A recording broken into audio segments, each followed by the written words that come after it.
La Nouvelle-Calédonie importe 96% des ressources d'énergie primaire, c'est-à-dire l'énergie n'ayant subi aucune transformation, comme le charbon, le pétrole, le gaz naturel. Localement, on en produit seulement 4%.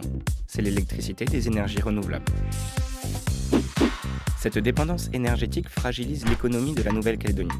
Celle-ci est sensible aux augmentations des prix des marchés mondiaux. En 2011, l'énergie a augmenté de 8%, principalement à cause des carburants et du gaz, poussant l'indice des prix à 2,6%. L'énergie contribue ainsi à 30% de l'inflation totale, deuxième poste après l'alimentation. En 2008, les ménages avaient une facture d'électricité moyenne de 12 000 francs par mois. Mais pour ceux ayant un véhicule, la facture passe au double en incluant le carburant, soit 20% du SMG de l'époque. En matière d'électricité, les dépenses des ménages ont doublé en 17 ans.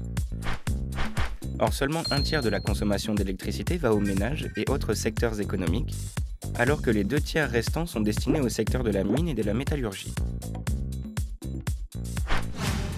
En 2011, la production électrique est assurée à 81% par l'énergie d'origine fossile, le reste par l'énergie renouvelable, dont près de 17% par l'énergie hydraulique. La production est un marché libre.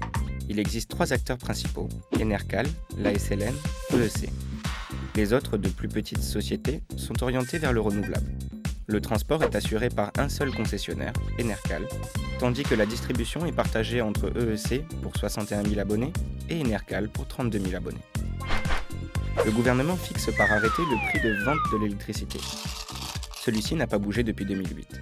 En 2013, une nouvelle réglementation sera mise en place avec une réactualisation trimestrielle. Bien que la consommation d'électricité soit concentrée en province sud, le nombre d'abonnés a progressé de 4,5%, principalement sur VKP, mais dans le nord, le bouclage du réseau se fait attendre. En 2009, 96% des foyers avaient accès à l'électricité.